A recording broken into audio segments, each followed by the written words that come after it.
पुण्य तिथि में, इस तिथि में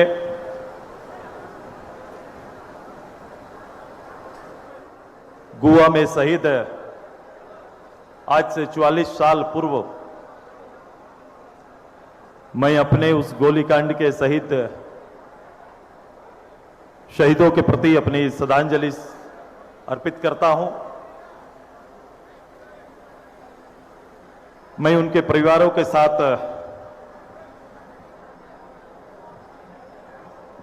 ये पूरा झारखंड आज खड़ा है और आज मुझे लगता है गोवा गोलीकांड के इतिहास में आज राज्य की राजधानी के इस मैदान से राज्य भर के हजारों हजार नौजवानों ने 2 मिनट खड़ा होकर उनके प्रति समर्पित करके एक ऐतिहासिक मूल्यों को आत्मसात करने का काम किया है। झारखंड आंदोलन के कोख पर, झारखंड के सपूतों की शहादत पर बने इस प्रदेश में हमारा संगठन झारखंड के जल जंगल जमीन, झारखंड के स्वाभिमान, झारखंड के आन बान और शान की रक्षा के लिए न केवल एक राजनीतिक दल या संगठन के रूप में बल्कि अपने आप में एक आंदोलन का प्रतीक है। 2000 से लगातार एक राजनीतिक दल के रूप में इस राज्य की बुनियादी जरूरतों को पूरा करने के लिए सामाजिक सरोकार, आर्थिक उन्नति, राजनीतिक चेतना और सांस्कृतिक धरोहर के संरक्षण के लिए इस संगठन ने हक अधिकार के लिए हमेशा संघर्ष किया है। हम अपने निर्माण के 24वें वर्ष पर प्रवेश कर चुके हैं और उसके उपरांत हम इस जगह पर खड़ा होकर अपने प्रदेश की कल्पना कर रहे हैं। वर्तमान समय में राज्य में स्थापित राजनीतिक दल, और मैं आज पढ़ रहा था गोवा गोलीकांड के इतिहास को कि गोवा गोलीकांड को लोगों ने और इतिहास ने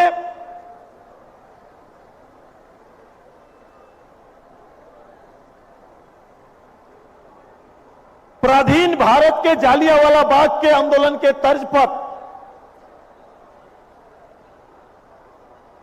भारत के इतिहास में अपने शासन में किया गया अन्याय और बिना दंडीय प्रावधान के किया गया ऐतिहासिक घटना के रूप में देखते हैं। शायद हमारे प्रदेश के इस नवीन पीढ़ी को उस 80 की और आज के दिन की इस घटना को केवल प्रत्यक्ष रूप से उनके सामने रख दिया जाए तो उनके रोंगटे खड़े हो जाएंगे और झारखंड के इस संघर्ष के और झारखंड के लिए किए गए संघर्ष का बोध होगा। चूंकि इस लड़ाई का हद क्या था, ये वर्तमान में बैठे राजनेता नहीं समझ पाएंगे। चूंकि आप सोच सकते हैं कि जिस समय यह घटना घटी, हजारों लोग उस क्षेत्र के नेतृत्वकर्ताओं के साथ वहां चल रहे खनन कार्यों में लोकल लोगों की भागीदारी की मांग को लेकर पहुंचे थे। वहां के लोगों के अधिकार को लेकर पहुंचे थे। मजेदार बात है, 80 के दशक में जो सरकार चल रही थी वो संयुक्त बिहार की सरकार, वो किसकी सरकार थी इसको समझना होगा। और आप देख सकते हैं उसमें एक और उल्लेख है, मैं नहीं जानता कि उनकी मानसिकता वहां क्या रही होगी। सरकारी पदाधिकारी के रूप में कोई दूसरा व्यक्ति नहीं, वर्तमान सरकार के मंत्री ही उस समय सरकारी पदाधिकारी के रूप में कार्यरत थे। इस कहानी में, इस घटना में हमारे एक आंदोलनकारी पत्रकार लिखे हैं कि उनकी कृपा से एक आंदोलनकारी की जान बच गई। अब ये बात का भविष्य में पटाक्षेप होगा और उल्लेख करेंगे। क्या मंशा थी सरकार की और कैसे ऐसा हो सकता है? हॉस्पिटल में जिन आंदोलनकारियों का इलाज चल रहा था, उन्हें हॉस्पिटल से खींच के निकालकर खड़ा करके गोली चलाने की हिमायत और हिम्मत किस दल के लोगों ने वहां के सिपाहियों को प्रदान किया था, यह देखना होगा। और जब इसको आप देखेंगे तो हम लोग ऐसे ही इस बात को नहीं कहते हैं कि यह सरकार जिन इरादों के साथ आई है, जिन इरादों का नेतृत्व करती है, यह जिस दल के द्वारा यह सरकार गठित हुई है, उसी सरकार का गोली हम झारखंडियों को छाती को तार तार करने का काम किया था। यही सरकार थी, यही बंदूक चलाने वाले यही लोग थे। अब आइए इस सत्तासीन लोगों के पास झारखंड के गठन और गठन का एक सपना हर झारखंडी, इस राज्य सरकार के अंदर में जब इस राज्य का गठन हुआ तो हर किसी का एक सपना था, हर झारखंडी का एक सपना था कि प्रदेश आएगा, प्रदेश में अपना नेतृत्व आएगा, और जब अपना नेतृत्व आएगा तो निश्चित रूप से हमारा सपना साकार होगा।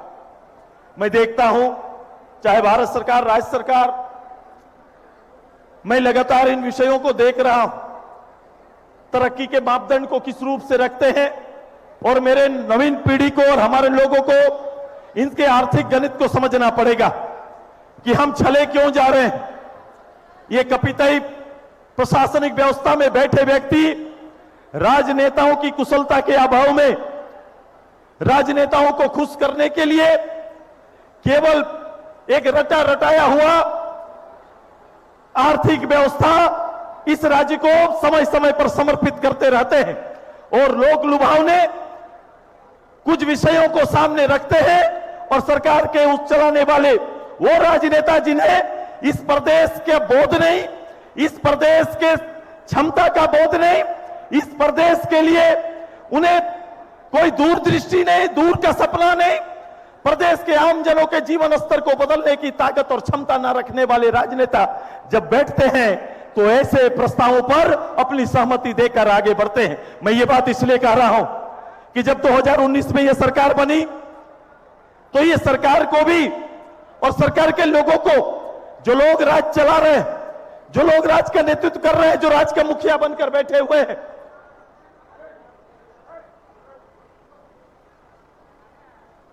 जो राज का मुखिया बनकर बैठे हुए हैं, जब वो युवाओं के लिए, चूंकि आज का ये पूरा कार्यक्रम इस राज्य के सबसे ज्वलंत विषय को समर्पित है। यह विषय है राज्य के अंदर में रोजी रोटी के लिए जो एक स्थिति बनी हुई है, जो व्यवस्था बनी हुई है, इस व्यवस्था के ऊपर आज पढ़े लिखे नौजवान 2019 में इस सरकार की नीतियों को समझ ना पाए, इस सरकार की नीयत को समझ ना पाए, और विश्वसनीयता को हम लोग सर पर लेते हुए उनके वायदों को विश्वास बनाकर मत देने का जो लोग काम किए थे, आज वे ठगे महसूस कर रहे हैं, वो दर दर भटक रहे हैं और अपने भविष्य को लेकर चिंतित हैं, और चिंता व्याख्यान नहीं कर पाते, चिंता को कहीं रख नहीं पाते। हमारे युवा संगठन ने इसी को ध्यान में रखते हुए, चूंकि राज्य में सरकार ने कहा था कि हम आएंगे, मैं अपने रोजगार यहां के लोगों के लिए नीतियां लेकर आएंगे, हम यहां आएंगे नियोजन लेकर आएंगे, और नियोजन ना आए तो उनके लिए भत्ता की व्यवस्था करेंगे, ऐसा ही कुछ बात कहा गया था। वो ऐसे लोगों के लिए जो लोग शिक्षित बेरोजगार नहीं है, उनके लिए उनके ही क्षेत्र में ठेका पट्टा की व्यवस्था सुनिश्चित करेंगे, और यहां के कल कारखानों में जहां से रोजगार प्राप्त हो सकता है वहां 75% उनके लिए अधिकार सुनिश्चित करेंगे। ऐसे ही वादे यहां के रोजगार देने के लिए, यहां के लोगों के लिए कहा गया था। स्थिति क्या है, स्थिति का आकलन क्या है, आज देख लो। हम ठोक के इसी मैदान पे उनको आपको बताना चाहते हैं, जो एक साल में कई जेपीएससी का एग्जाम करने की तैयारी की बात कर रहे थे, एक साथ कर्मचारी चयन आयोग पर कई एग्जाम लेने की बात कर रहे थे, आज अंतिम महीना पे हम आके खड़े हैं और सरकार का डाटा क्या बोलता है।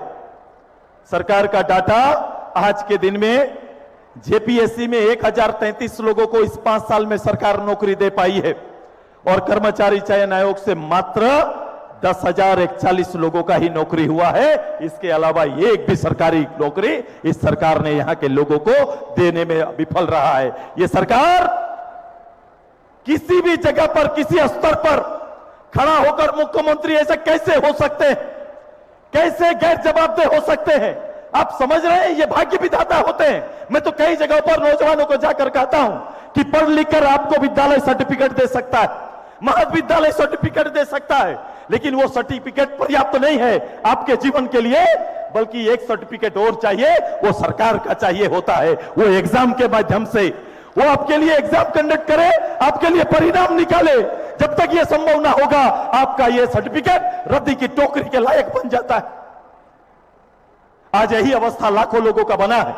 जब सरकार ने अपना डाटा दिखाने से इनकार किया, जब सरकारी पदाधिकारियों से यह मांगा गया, चूंकि सूचना आयुक्त है ही नहीं, हम किनसे मांगेंगे, हमारे लिए हुआ बनाया गया। मैं बोला लोगों को कि जाओ एक्सचेंज ऑफिस या सरकारी डाटा निकालो, तो मेरे नौजवान साथी छात्रों का युवा के कहे कि भैया किनके पास जाएंगे, यहां तो जिससे अपील करेंगे वो अपील चेयर पर बैठने वाला व्यक्ति ही तो नहीं है। तो मैंने कहा कि तब उसका रास्ता एक है, थोड़ा मेहनत करना पड़ेगा, गांव घर जाइए और ऑफलाइन या फिर ऑनलाइन व्यवस्था तैयार करिए, ताकि लोग अपना आवेदन करें और सरकार के सामने अपना डाटा हम लोग रखने का काम करेंगे। बेरोजगारों की सूची तैयार करेंगे, तब हम उनको रखने का काम करेंगे। आज हम कह सकते हैं ये डाटा लेकर लोग आए, जो लोग डाटा लेकर आए हैं हाथ एक बार खड़ा करो, जो डाटा लेकर आए, जो डाटा जिनके हाथ पे है वो डाटा लेकर आज सड़क पर है, वो सड़क पर डाटा लेकर हैं। और ये डाटा की संख्या मैं बता रहा हूं, ऑनलाइन जो हमारे युवा कमेटी के ऑफिस से मुझे प्राप्त हुआ, ये करीबन 3 लाख लोगों ने ऑनलाइन आवेदन किया है और ऑफलाइन अभी गांव-गांव में हमारा जन जागरण कार्यक्रम में यह अभियान चल रहा है, लोग ले रहे हैं। इस प्रदेश में रोजी रोटी के लिए 1,47,00,000 लोग, जो 49 साल से नीचे की आबादी है, और 5 लाख लोग इस प्रदेश के डेली रोज नौकरी के लिए आगे आते हैं। 5 लाख लोग सवेरे निकलते हैं नौकरी की तलाश में और शाम को बिना 1 रुपया कमाए घर वापस आते हैं। ये हालात है इस राज्य में, इस सरकारों का। मैं कह रहा था कि सरकार और सरकार के लोगों का कि जीडीपी दिखाते हैं प्रदेश का, देश का जीडीपी दिखाया जाता है, और जीडीपी का हालत क्या है, जीडीपी किस रूप से दर्शन होता है। जीडीपी में आप देखेंगे कि हमारे यहां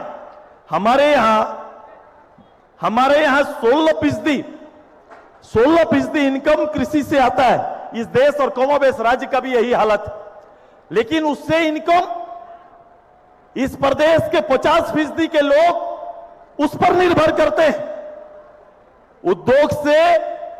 उद्योग से भी हमारे यहां पर और देश में तो करीबन 22% का एक ग्रोथ हमारा है, और उसमें तो करीबन वही 22-24% लोग जिससे अपना इनकम तैयार करते हैं। लेकिन सर्विसेज में इसकी संख्या सबसे ज्यादा है, और जिसकी संख्या सबसे ज्यादा है वहां 24-25%, लेकिन उससे इनकम करने वाले लोगों की संख्या लगभग 26% के आसपास है। ये है यहां का डाटा, जिसके माध्यम से हम लोग दिखाने का काम करते हैं। ये सरकार का संपत्ति हो गया तो क्या फर्क पड़ता है, सरकार के पास संपत्ति है, अगर वो मैं लोगों के जीवन पर उतार नहीं पाया, लोगों के जीवन स्तर को अगर चेंज नहीं कर पाया, चूंकि कृषि आधारित जो लोग हैं उसमें 50% आबादी वही गरीबी रेखा से नीचे जीवन जी रहे हैं। वही परिवार गरीबी रेखा से नीचे जी रहा है। और आज का डाटा है, भारत में सबसे ज्यादा गरीब किसान कहीं पर हैं तो हमारे झारखंड में पाए जाते हैं। सबसे ज्यादा किसान गरीब कहीं पर है तो वो झारखंड में है। यहां पर हर किसान के परिवार का पर डे इनकम किसान के परिवार का 27 रुपया से 33 पैसा है। 27 रुपया से 33 रुपया तक का है। मतलब एक किसान परिवार का एक परिवार एक दिन में जो उनका किसान और उसके कामकाज और उससे काम करने पर जो इनकम होता है परिवार में अगर बंटवारा होगा तो 27 से 33 रुपया का इनकम है। आइए, मैं ऐसी व्यवस्था लाने की बात नहीं करता, इस व्यवस्था को आगे बढ़ाने की बात नहीं करते। मैंने कहा कि सरकार में अभी कहा था, इस सरकार ने यहां के मूल लोग और जमींदार लोग, यहां के मूलवासी आदिवासी के जमीन का, ये इनकी जमीन का ये डिजिटल डकैती कर रहे हैं। मैं ऐसे नहीं कहा था, आज के दिन में ये प्रमाणित है कि डिजिटल डकैती चल रहा है और यहां के आदिवासी के करीब 1000 करोड़ की लागत के 1000 करोड़ की कीमत के जमीनों को इन लोगों ने गलत रैयतों के हाथ में देने का काम किया है। इसके सफल उदाहरण है। और जांच एजेंसी जो जमीन घोटाले की जांच कर रही है, उस एजेंसी ने इस बात को उल्लेखित किया है। क्या हो रहा है? सरकारी कार्यालय में, डीसी के कार्यालय के बगल में एक कार्यालय स्थापित है। मैं डिजिटल डकैती का उल्लेख कर दे रहा हूं, जहां बैठकर आपके खतियान के साथ छेड़छाड़ हो रहा है। आपके खतियान के साथ छेड़छाड़ हो रहा है। रैयत के नाम बदले जा रहे हैं और बदला हुआ रैयत किसी को एग्रीमेंट कर दे रहा है और वही एग्रीमेंट पेपर लेके सरकारी सिपाही के जोर पर जमीन में दखल करने जा रहे हैं और मूल्यों को बेदखल करने की तैयारी है सरकार कर रही है। इसका 100 उदाहरण है। इस तरह से डिजिटल डकैती हो रहा है, इस तरह से तैयारी सरकार कर रही है, इस तरह के काम सरकार के अंदर में हो रहा है। यह तैयारी सरकार का चल रहा है। मैं आपके माध्यम से इस प्रदेश में मैं अपने नौजवानों को मैंने कहा कि हमारा संकल्प बड़ा स्पष्ट है और मैं अपने संकल्पों को मैं इस प्रदेश को और यहां के नौजवानों को समर्पित करता हूं। हमारी लड़ाई बड़ी है। मैं इस राज्य के न केवल भावनात्मक चीज को बल्कि प्रशासनिक समझ हमारी है और हमारा संगठन, हमारा नेतृत्व, हम मिलकर इस प्रदेश को आगे ले जाना चाहते हैं। मैं आपको इसी मंच से मैं आने वाले 2 महीना के लिए आपको और नौजवानों को एक पटल पर लाने की तैयारी चल रही है। मैं विश्वास दिलाता हूं आने वाले समय में हमने तय किया है कि हमारा मैनिफेस्टो आएगा। अभी कुछ दिन के अंदर हमारा मैनिफेस्टो आएगा और मैं यहां के नौजवान, चाहे शिक्षित, सेमी स्किल या किसी तरह का नौजवान है, उसका 3 लेवल का तैयारी हम कर रहे हैं, 3 स्तर का तैयारी कर रहे हैं। और मैं आपको बताऊंगा कि प्रदेश का कोई भी नौजवान चाहे जिस स्तर का हो, इसका भटकाव नहीं होगा, अपने प्रदेश में सेवा करते हुए नजर आएगा। यह तैयारी हमारी चल रही है। यह बड़ा स्पष्ट नीति है। मैं अपनी नीतियों को भी बड़ा स्पष्ट रूप से लाएंगे। नीति, नियत और विश्वसनीयता, हमारी नीति, नियत और विश्वसनीयता अक्षुण्ण रहेगा और मैं इसकी तैयारी कर रहा हूं। इस प्रदेश में जो संभावना है, मैं गुणात्मक रूप से इस संभावनाओं को एक एक नौजवान के दरवाजे पहुंचाने का हमारा संकल्प है और हम इस तैयारी में लगे हुए हैं। इस सरकार से अपेक्षा नहीं की जा सकती है। यह सब सरकार और इसके लीडर अपेक्षा के लायक नहीं है। इनमें वो कुवत और क्षमता नहीं है। मैं इनके क्षमता पर सवाल उठाता हूं, क्योंकि जो लीडर जो अपने प्रदेश के लोगों की चिंता ना करे, जिस प्रदेश के जहां में अपने लोगों के लिए आंख में पानी ना हो, वो नेता नहीं हो सकता है, वो राज्य नहीं चला सकता है, वो राज्य चलाने की वो काबिलियत नहीं रखता है। और जो ये काबिलियत नहीं रखता है उसके लिए हम सबको लड़ना होगा। आइए, तुष्टीकरण की राजनीति से ऊपर सभी धर्म, सभी वर्ग के लोगों को एक साथ आगे लेकर हम प्रदेश को आने वाले समय में एक स्वर्णिम युग में प्रवेश कराने की हमारी तैयारी है और हम उसके लिए दिन रात मेहनत करने के लिए तैयार हैं। मैं कहना चाहता हूं,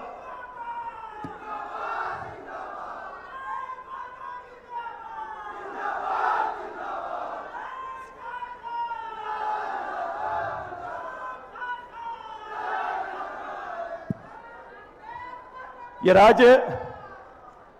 राज्य के आंदोलनकारियों का, भावना का राज्य नहीं है। इनके द्वारा उनके भावनाओं का सम्मान नहीं किया जा रहा है। वर्तमान में ये किसी का नहीं, अपने पार्टी, अपने परिवार, अपने पिताजी का सम्मान नहीं हो रहा है। मैं कह रहा हूं, अब देखो, मैं उदाहरण दे रहा हूं, उदाहरण है गुरुजी झारखंड मुक्ति मोर्चा के अध्यक्ष जी, जिन्होंने शराबबंदी को लेकर आंदोलन चलाया था। अब बताओ, ये झारखंड मुक्ति मोर्चा के अध्यक्ष और नेता जिन्होंने शराबबंदी को लेकर आंदोलन चलाया था, आज उसी का पुत्र, इस राज्य का मुखिया, गांव में शराब बेचने का काम कर रहा है। सरकार शराब बेचने का काम कर रही है, सरकार शराब बेचने का काम कर रही है, उसके लिए नीतियां बना रही है। 2 नीति 3 नीति रोज नीतियां बनती है। आप समझ सकते हैं, जो अपने अध्यक्ष की नीतियों पर जो नहीं चल रहा है, वो सरकार कहां चल रही है, इसको देखने का काम करिए। हेमंत सरकार, हम कह रहे हैं कि ये सरकार, हेमंत सरकार नहीं, इसका आचरण शिकारी वाला आचरण हो गया है। ये शिकारी वाला आचरण है, और लोकतंत्र में जो सबसे बड़ा ताकत जनता है, उसके खिलाफ में चुनाव से पहले वोट में शिकार करने का, सरकारी खजाना का चारा फेंकने का काम कर रही है। देख रहे हैं आप, चुनावी शिकार जनता को बनाने का तैयारी ये सरकार कर रही है, और उसी का चारा फेंकने का काम कर रही है। मैं कहता हूं, ये सरकार चल नहीं रही है, चल रही है, और इसी की तैयारी सरकार काम कर रही है। ये सरकार चरने का काम कर रही है। ये जाल फैला रही है। योजनाओं के नाम पर ईमानदार रहते तो ये योजना प्रारंभ हो जाता, और ये योजना लोगों के जीवन में आता। ये योजनाएं अभी प्रारंभ हुई है और 1 महीना बाद बंद हो जाएगा। मैंने कहा कि महिलाओं से किया वादा, मुख्यमंत्री जी, चूल्हा खर्चा के जगह चुनाव खर्चा की तैयारी आप कर रहे हैं, यही देने का काम कर रहे हैं। 2000 रुपया अगर चूल्हा खर्चा देते तो आज महिलाओं के पास 5 साल का कितना फंड होता। नौजवानों को 5000 नौकरी नहीं दिए तो 5000 7000 देते हैं, तो हर ग्रेजुएट का 3 लाख और पोस्ट ग्रेजुएट का 4,20,000 रुपया होता। ये सरकार के पास उधारी है। खड़ा होकर सरकार से अपने हिस्से का हक मांगना चाहिए कि आपने हक मारा है। यहां के ग्रेजुएट का 3 लाख का हक मारा, पोस्ट ग्रेजुएट का 4,10,000 का हक मारा है, 20 लाख का हक मारा है। आपने महिलाओं का हक मारा है। जो 2000 रुपया चूल्हा खर्च था, उसे हक मारने का काम किए हैं। ये आपको देखना पड़ेगा। ये सरकार ने यहां के लोगों का अस्मिता को खतरे में डाला है। आइए, इस बड़ी चुनौती को स्वीकार आप सबको करना पड़ेगा, और एक बड़ी तैयारी हम सबको मिलकर करना है। आने वाला 2 महीना हमारे साथ कदमताल करेंगे ना? कदमताल करेंगे ना सभी लोग?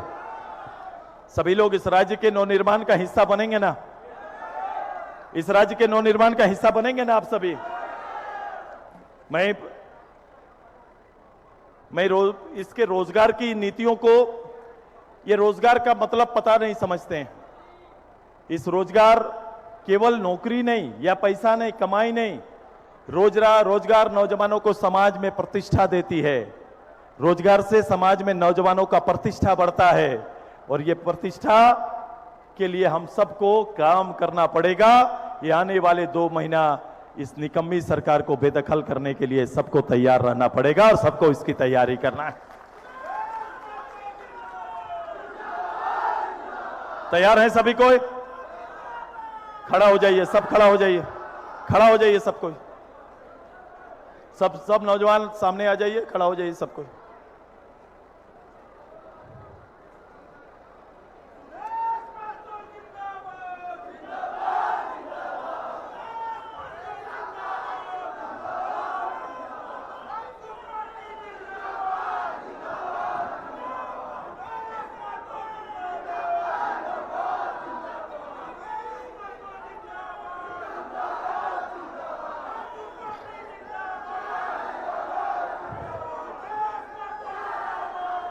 देखो, मैं अभी घूम रहा था तो कई जगहों पर किसानों को लेकर महिला को सम्मान देने की बात रोज अखबार में देख रहा था। अगर ईमानदारी रहती और बेहतर व्याख्यान अगर महिलाओं के सम्मान का रहता, तो कभी भी जहां महिलाओं को मालिक बनाने की तैयारी हम पिछली सरकार ने किया था, 1 रुपया में जमीन रजिस्ट्री ये काम बंद नहीं करता, क्योंकि उस जमीन का मालिक बनाने की तैयारी कर रहे थे, जमीन के मालिक बन रहे थे, विचारों की समानता लाने की तैयारी हो रहा था, याचक बनाने की तैयारी में लगे हैं, मालिक के जगह याचक बनाने की तैयारी में लग गए। अब बताओ 3 साल पिछला किसान का जब सुखाड़ रहा, तब इन लोगों ने कभी भी प्रधानमंत्री की उस योजनाओं का जो खेती के लिए इंश्योरेंस पॉलिसी था उसको 3 साल से नहीं किया है। अभी इंश्योरेंस पॉलिसी के लिए 500 करोड़ रुपया देने की बात कर रहे हैं। जिस साल बारिश ज्यादा हुआ उस समय ये पॉलिसी ये लेके आ रहे हैं। इनका हर चीज लूट का बू आता है, हर चीज में इनका इस प्रदेश को छलने का एक प्रोसेस ये लोग तैयार करते हैं। भाई राज चलाना इनके बस और कुबत की बात नहीं, कोई सरकारी पदाधिकारी के दस्तावेज से राज नहीं चलता, राज तो जिगर से चलता है। जिसमें जिगरा होगा वही प्रदेश चलाने का काम करेगा। वो मानसिकता होनी चाहिए जिसमें राज चलाने की मानसिकता होगी, जिनमें लोगों का बोध होगा, गरीबी को लेकर चिंता होगा, वो काम चला सकते हैं। आइए एक परिवेश बनाने की तैयारी हम सब मिलकर करते हैं। अब हजारों की तादाद में आज साहेबगंज से लेकर गढ़वा से लेकर सभी नौजवान दिन भर का, कई लोग एक दिन पहले से आकर यहां पर हमारे युवा साथी यहां पर एकत्रित हुए हैं। मैंने आने वाले 2 साल के लिए आप सभी से एक संकल्प आप सभी लोग का चाहिए, एक संकल्प हम सभी का होना है। तैयार है सभी कोई? चलो रेडी हो जाइए।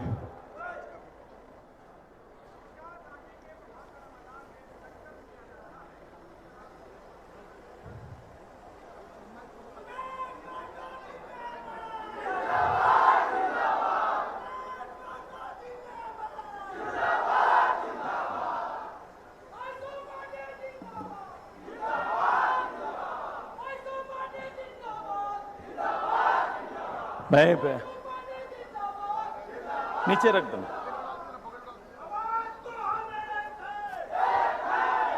मैंने आने वाला ये एकदम तैयार रहना कि मैं चाहे जितना बड़ा अर्थशास्त्री कोई भी हो, मेरी तैयारी चल रही है। हम कभी भी इस प्रदेश को विकास दर के आधार पर नहीं, रोजगार दर पर आधार पर नापने का काम करेंगे। ये तैयारी हमारी है। हम लोग का मासिक मूल्यांकन होगा और सरकार के लोगों से ये पूछेंगे कि ये महीना कितने लोगों का रोजगार सुनिश्चित किया, ये पूछने का काम करेंगे। ये तैयारी हमारी होगी, इस तैयारी के साथ आएंगे। आने वाले एक आध पखवाड़े के अंदर में हम इस राज्य की नीतियों को लेकर आएंगे। वस्तु स्थिति आपके पास रखे हैं। मैंने कहा कि इस प्रदेश के लोगों को संजोने का, यहां के लोगों के संवर्धन का ये तैयारी हमारी है। हर वर्ग के लिए हमारा कार्यक्रम तय है और उस कार्यक्रम को आपके पास लेके आएंगे और समय और काल के अनुसार हम उसकी तैयारी भी करेंगे। हम ये तैयारी हम कर रहे हैं। मेरा आप सभी से आग्रह है कि आप सभी आज जितने आए, हजारों लाखों की तादाद में जहां से जो लोग आए, आप सभी लोग इस राज्य के आने वाले 2 महीना के लिए आप सभी लोगों को हम सब मिलकर एक शपथ लेते हैं।